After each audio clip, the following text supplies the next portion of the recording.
Hey, what's up? This is Chosen, and this video is going to be a community update for December 19th. We've got some balance changes to go over and a Dragon tournament going live. That's kind of the main thing, so we'll just go ahead and dive into this stuff. So yeah, let's get into it. Alrighty, so first of all, let's pull up the news tab here, and we've got balance update. So this is always exciting, kind of came out of nowhere. They did tell us, if you watched my last community update, I went over the Discord post that went live on the official Raid Discord server, where they talked about expect a tuning coming very soon, which ended up being like within a day or two, so that's good. And then they said there was a bigger one coming eventually, which is going to feature like Shamrock and Sathalia and Yannicka and a few legendaries that are really in need of some love. But for whatever reason, they broke it down, did a smaller version, and released some changes to a few champions, before that big patch where they're going to be, doing more stuff, I guess. So yeah, let's go ahead and pull this up and discuss this. So Faction Wars Rebalance, I will go ahead and test this live. I was waiting for the video. I'm gonna just go ahead, test one of my teams and see if I can notice a change.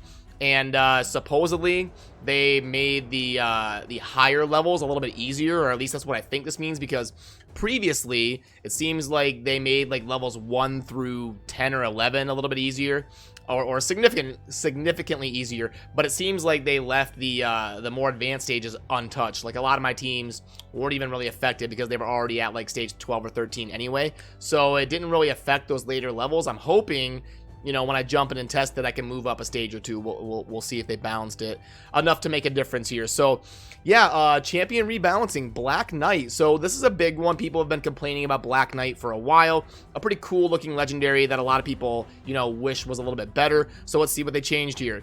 So skill 1 is gonna be, well, let me go ahead and pull up Black Knight. Let's do this the right way here. Come on. Alright, so Black Knight is actually a legendary that I have, and I haven't really used a whole lot because, I was waiting to kind of see if they would ever rebalance it and stuff. So let me pull up. I couldn't find the patch notes, so I'm having to do this the old school way and just like take a screenshot so I can go over it live here. So I'll put this on the other monitor so I can kind of talk here. But yeah, so Heavy Blow was changed. Now has a 75% chance of placing a provoke debuff for 1 turn. Was a 100% chance, but only on critical hits. So interesting. I guess what they're basically doing is, making it so you can stack HP or something instead of having to have like crit rate gloves. Okay, makes it hit a little bit harder, but it'll be a little bit less reliable if you don't have the crit rate on. And yeah, damage is now based on HP. I think it used to be attack. So that's the change there. And then skill 2, effect change, now places a 60% increased defense buff, was 30. So now this ability is actually pretty insane. So we've got, if you book it up, we've got a 2-turn cooldown, place a 15% continuous heal buff, and a 60% increased defense buff on all allies for 2 turns. That's a very good ability for like just general dungeons, sustain, faction wars, increased defense, provide some heals. That's a very good A2. I like that. We've got the A3 was also changed. It was decreased the cooldown from 6 turns to 4. So this is kind of the last breath that hits harder based on how much HP this champion has lost. It can hit decently hard if you happen to, get your Black Knight to lose some HP, and I've seen it roast some people pretty hard in like the arena and stuff, but probably not as good as it should be, or as like consistently reliable as it should be. It's basically just an AoE. Damage increases according to the amount of HP this champion has lost. So I would have liked to see a little bit more utility added to this because it's a 4-turn cooldown. I would have liked to see some sort of effect added to this, like attack all enemies and decrease their defense or something. Would have given Black Knight just a little bit more love. Passive is, does it look like it was changed? Yes. So now places an unkillable buff on this champion for 1 turn if incoming damage exceeds 15% max HP in 1 attack. Previously it was 30%. So this is very good. It's going to be a lot more reliable in terms of placing that unkillable buff, and it is on a 2-turn cooldown. So Black Knight is going to be tough to kill, and he's going to have really good sustain in, the arena and dungeons like that, getting that unkillable buff. It's similar to like a Skull Crown when she gets hit really hard, takes fatal damage, whatever it is, and then she places the unkillable buff that we've all dealt with in the arena thousands of times. Now Black Knight has something pretty reliable to go along with that. 15% just makes it basically permanent anytime he gets hit pretty hard on a 2-turn cooldown. So yeah, Black Knight, a pretty good legendary. Not definitely not like garbage, and definitely going to be pretty useful for especially like mid-game and early end-game players for like dungeons and maybe even the arena, I guess, if you are on like a defense team and you want to like provoke a key target or something. The unkillable, the sustain, and increased defense. Like I could see him being okay on like arena defense teams. Not great, but pretty good in dungeons for like mid-game. I don't know if he's gonna be like a great legendary because of these changes, but it's a little bit of love that he definitely needed. So I guess all in all, I'm okay with it. I would like to see a little bit more for Black Knight. All right, and then next is going to be Azure. So Azure base speed increase from 87 to 97. Sure, why not? Pretty good change, pretty self-explanatory there. 87 is very low. The average speed in raid for an epic is probably about 95 or 96. So pretty good to bring Azure in line there. And then we've got Basher. I think that's one of the ones I clipped here. Yeah, okay. So let's go ahead, pull this up in the index. Is a void epic. Basher right here. So first was skill 1, increase debuff chance. Now has a 75% chance of placing a 25% weaken debuff for 2 turns, and it was 30%. So it went from 30% to 75%, which is very good. Definitely needed. If it's going to be a single target, I honestly wish they would add like, or change the last book here to plus 25% buff chance or something. Like if it's going to be attack 1 enemy and he's a void epic, it should just place it as long as he, I mean, it's a single target. He's a void epic, and it's 1 proc, it's 1 ability. It's not like weaken and defense down. I would have just made it 100% bookable. So, you know, I guess that's how I would have changed it. But, hey, you know, some love for Basher is better than none, I guess. And then skill 2, effect changed, is now guaranteed to increase the cooldown of all target skills by 1 turn. It used to only be if the target had a block buffs debuff. So was very hard to get consistent utility out of. Now it's going to be a lot more reliable. It's a 3-turn AoE that increases the cooldown of all the target skills by 2 turns. That's actually pretty good. Yeah, so I don't know if this is gonna make him like viable in the arena by increasing the cooldown of all the target skills. I'm gonna have to like kind of jump in and test it, but definitely he's gonna be very good for like faction wars and certain dungeons and stuff because he's void, and it's a 3-turn AoE is kind of what you're looking for to get those AoE abilities. When they're 4 turns, they need to bring a lot of value. When they're 3 turns, you can be a little bit more forgiving on them, and increased cooldown on all target skills is pretty darn good. So yeah, Basher should move up a little bit on the tier list and should be a pretty decent epic now at least. So now let's go back in under news. So we were on Basher, and Bushi is going to be added in Aura. Now increase ally speed in the arena by 20%. Okay, not really super game changing there. Then deadly edge damage increased, okay, and you know, 8 to 5, okay. Bushi, it has been a pretty terrible underperforming epic for a while, so this will help out a little bit, I guess, but I don't see anything like super noteworthy there. Now Erenyes, I'm sure I butchered it, and I'm sorry about that.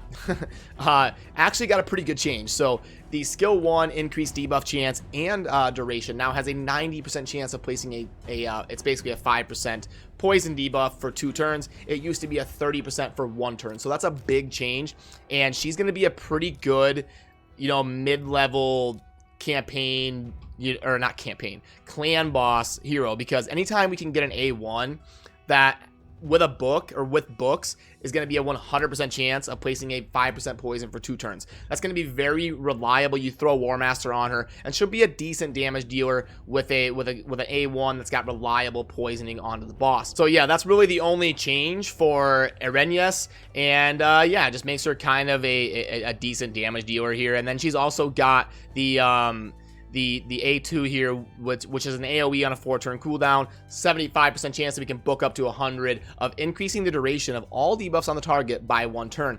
Obviously not as reliable of a debuff extender as someone like a Vizier, but that's understandable because she's an epic and he's a legendary. So, you know, hey, a pretty good, you know, mid-game clan boss champion debuff extender with poison on A1 and a good base speed of 103. So yeah, definitely helps out Erenyes to be a little bit better.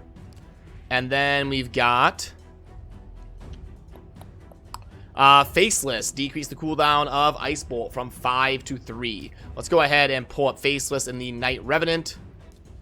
And Faceless is going to be this one. Has been pretty bad for a while, so decreasing this from 5 to 3 is going to be attack one enemy and ignore shield and block damage buffs as well as defense. So it's basically just like pure damage, ignores everything. Shield, block damage, defense, it ignores it all. So going to be a pretty good ability there that hits pretty hard. And you know, Faceless is pretty meh. So I guess why not give him something that'll hit pretty hard here and ignore stuff and kind of be a cool ability. But I don't see anything like super amazing and game-changing there. Alrighty, and then moving into Gal Cut. That's one that I did write down the notes. So let's go into the Ogre and Tribes.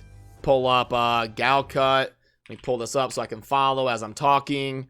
Alright, so skill 1 was changed. Now a 25% chance of placing a 60% decreased defense debuff for 2 turns, and it used to be 50% chance of placing the small version of decreased defense. So we nerfed the chance to 25%, but it's going to place the big version of the 60% decreased defense, and we can book this up to 35 plus 15 to 50%. So with books, yeah, attack one enemy 2 times on an A1.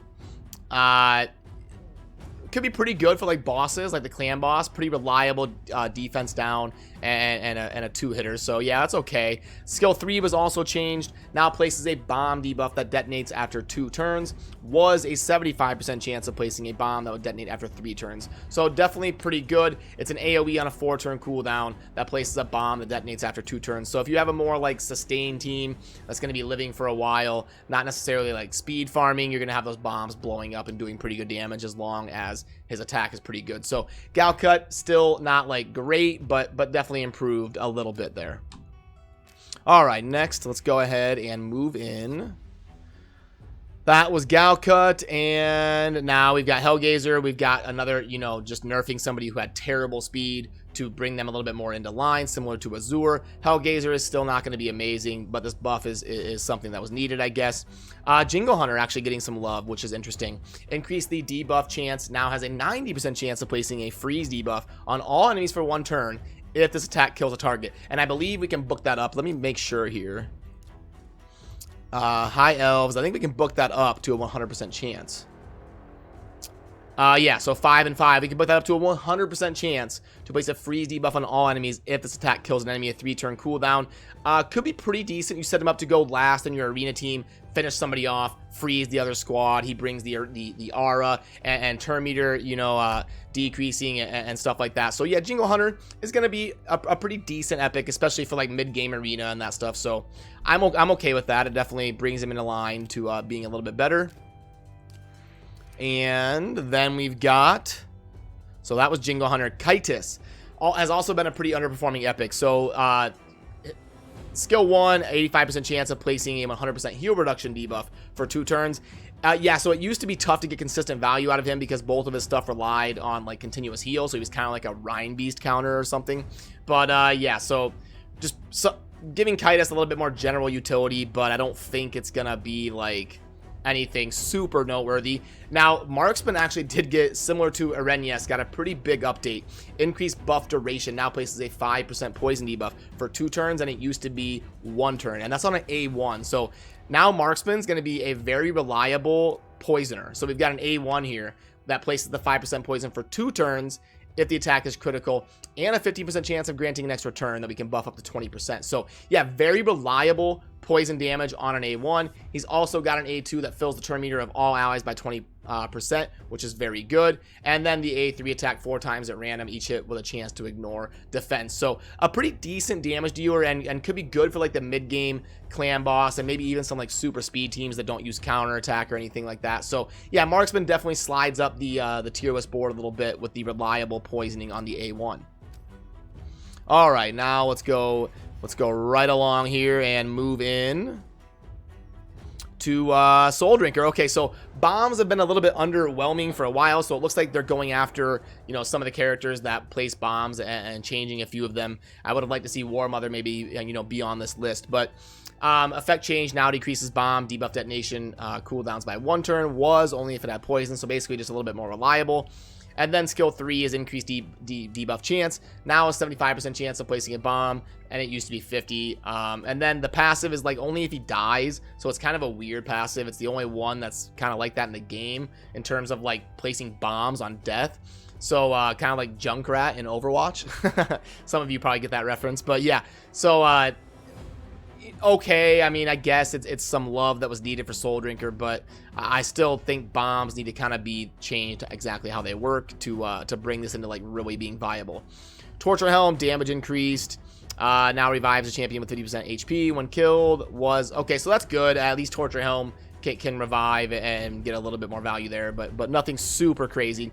Woad Painted has been a really bad epic for a long time. We've got you know, now heals champion by 100%, was 30%, and damage is now proportional to max HP. Woad Painted getting some very much needed love because she's been one of the worst epics in the game for a long time. I still don't think it's going to be like meta changing or anything, or make her worth like booking up and 6-starring, but you know, hey, a little bit of love for some underperforming epics is never a bad idea. No changes to like rares or anything, and this is why I always say to prioritize like saving your epics and not as much your rares, because it seems like if anything gets buffed, it's usually going to be epics. Rares seem to be more like left alone. So yeah, just you know, a few balance changes, and I'm interested to see how they're gonna do the bigger patch, like with Shamrock and Yannicka and Sathalia again. So you know, the small update, you know, hey, it's always welcome. Balance changes are always fun to go over, but nothing like super ridiculous game changing or meta changing, I don't think, other than Black Knight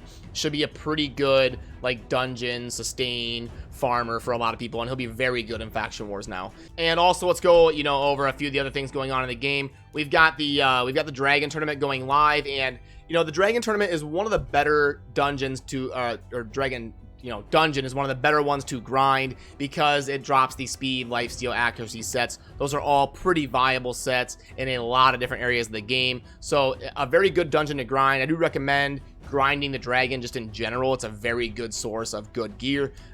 So it's probably going to be tough to finish high in your group because a lot of people are probably going to be going after the dragon. So you know, I'm probably just going to treat it like I'm going to grind out the 4,000 points just because, you know, grinding the dragon's never really a bad idea, especially for endgame players, which is kind of the stage of the game I'm in. So I might as well. I'm probably not going to whale it out and get super crazy unless I see that people in my group are kind of falling off. But yeah, that kind of does it for that. There's really nothing super crazy to go over. The rewards are pretty meh. And you know, it's not a full set or anything, so yeah, it's just kind of like, you know, you probably need to do the dragon. You might as well do it a little bit and see kind of how your group is shaking up. But yeah, in terms of other stuff going on in the game, we got a champion training tournament coming online and a champion chase tournament. So champion training tournament is going to be going on in the same time as the champion training event, so you're going to be kind of double dipping if you haven't maxed out the other one yet, which you probably haven't because it takes a lot of points. But so yeah, we're going to have, you know, double dipping for champion training, which is good because, you know, it's never a bad idea to level up your champions. So we'll have to see exactly how they structure that. And then a champion chase tournament, but if they don't have, you know, ×2 shards going on or anything, it's probably going to be better to save your shards unless you really need to like go after somebody in this for the fusion. But we're gonna have to see exactly, you know, how these look when they go live. So yeah, that's gonna kind of do it for this video. There wasn't really any, you know, crazy offers to go over. We went over the New Year's pack. It's pretty good. This one is pretty meh. This one should be like $19.99. They're trying to get people to spend when they're really struggling for void potions, but and it is a fair amount of void potions. I do admit that, but probably not super high on the priority list of what I would want to buy. And then, you know, a full 6-piece set of lifesteal 6-star epic is pretty good, but I would like this to be like $27.99 or something. That's just a little bit too steep for me to want to gamble, you know, those pieces of gear, because odds are you're only going to get like one good one out of the 6, so a little bit too expensive there without getting any gems or anything from it. So yeah, that kind of does it for this video on community update for December 19th. As always, let me know what you think down in the comments about the champions. Did I miss something that you think is super game changing? And you know, let me know what you think about the changes. And as always, thank you for watching. Have a good rest of your day. Peace.